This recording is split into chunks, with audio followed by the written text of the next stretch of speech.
on the Story Girl. Oh no, Felicity dear, she was just a lass of spirit. I'd have done the same. And when Friday night came she began to dress for the dance with a brave heart.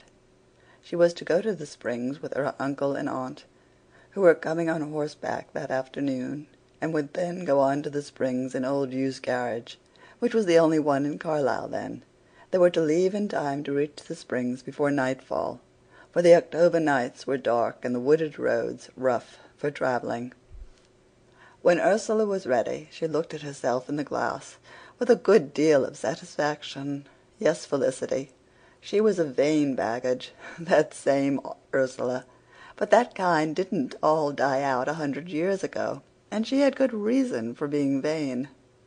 She wore a sea-green silk, which had been brought out from England a year before and worn but once, at the Christmas ball at Government House. A fine, stiff, rustling silk it was, and over it shone Ursula's crimson cheeks, and gleaming eyes, and masses of nut-brown hair. As she turned from the glass, she heard her father's voice below, loud and angry. Growing very pale, she ran out into the hall. Her father was already halfway upstairs, his face red with fury. In the hall below, Ursula saw her stepmother, looking troubled and vexed. At the door stood Malcolm Ramsay, a homely neighbor youth who had been courting Ursula in his clumsy way ever since she grew up. Ursula had always hated him. "Ursula," shouted old Hugh, "come here and tell this scoundrel he lies. He says that you met Kenneth MacNair in the beech grove last Tuesday. Tell him he lies. Tell him he lies." Ursula was no coward. She looked scornfully at poor Ramsay. "The creature is a spy and a tale-bearer," she said, "but in this he does not lie. I did meet Kenneth MacNair last Tuesday." "And you dare to tell me this to my face?" roared old Hugh. "Back to your room, girl. Back to your room and stay there. Take off that finery. You go to no more dances. You shall stay in that room until I choose to let you out. Not a word. I'll put you there if you don't go. In with you, eh? And take your knitting with you. Occupy yourself with that this evening instead of kicking your heels at the Springs." He snatched a roll of gray stocking from the hall table and flung it into Ursula's room. Ursula knew she would have to follow it, or be picked up and carried in like a naughty child. So she gave the miserable Ramsay a look that made him cringe, and swept into her room with her head in the air.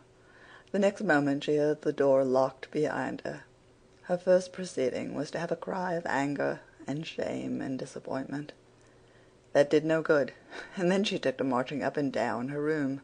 It did not calm her to hear the rumble of the carriage out of the gate as her uncle and aunt departed. "Oh, what's to be done?" she sobbed. "Kenneth will be furious. He will think I have failed him, and he will go away hot with anger against me. If I could only send a word of explanation, I know he would not leave me. But there seems to be no way at all, though I have heard that there's always a way when there's a will. Oh, I shall go mad. If the window were not so high I would jump out of it, but to break my legs or my neck would not mend the matter."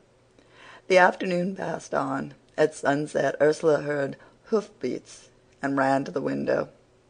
Andrew Kinnear of the Springs was tying his horse to the door. He was a dashing young fellow and a political crony of old Hugh. No doubt he would be at the dance that night. Oh, if she could get speech for but a moment with him! When he had gone into the house, Ursula, turning impatiently from the window, tripped and almost fell over the big ball of homespun yarn her father had flung on the floor. For a moment she gazed at it resentfully, then with a gay little laugh she pounced on it. The next moment she was at her table writing a brief note to Kenneth MacNair. When it was written, Ursula unwound the gray ball to a considerable depth, pinned the note on it, and rewound the yarn over it. A gray ball, the color of the twilight, might escape observation, where a white missive fluttering down from an upper window would surely be seen by someone. Then she softly opened her window and waited. It was dusk when Andrew went away. Fortunately, old Hugh did not come to the door with him. As Andrew untied his horse, Ursula threw the ball with such good aim that it struck him, as she had meant it to do, squarely on the head. Andrew looked up at her window. She leaned out, put her finger warningly on her lips, pointed to the ball, and nodded. Andrew, looking somewhat puzzled, picked up the ball, sprang to his saddle, and galloped off. So far, well, thought Ursula. But would Andrew understand? Would he have wit enough to think of exploring the big knobby ball for its delicate secret? And would he be at the dance after all? The evening dragged by. Time had never seemed so long to Ursula. She could not rest or sleep.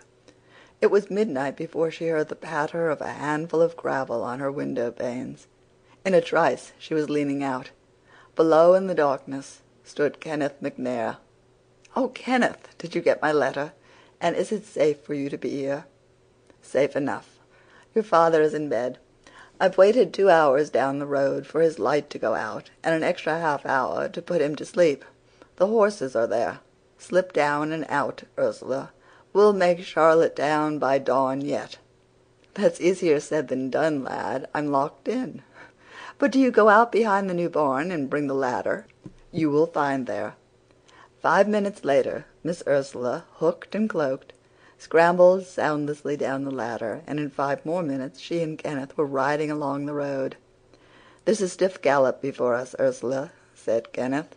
"I would ride to the world's end with you, Kenneth MacNair," said Ursula. "Oh, of course she shouldn't have said anything of the sort, Felicity. But you see people had no etiquette departments in those days." And when the red sunlight of a fair October dawn was shining over the gray sea, the fair lady sailed out of the Charlottetown harbor. On her deck stood Kenneth and Ursula MacNair, and in her hand, as a most precious treasure, the bride carried a ball of gray homespun yarn. "Well," said Dan, yawning, "I like that kind of story. Nobody goes and dies in it, that's one good thing. Did old Hugh forgive Ursula?" I asked. "The story stopped there in the brown book," said the Story Girl, "but the Awkward Man says he did, after a while." "It must be rather romantic to be run away with," remarked Cecily wistfully. "Don't you get such silly notions in your head, Cecily King," said Felicity severely. End of Chapter 2. A Will, a Way, and a Woman.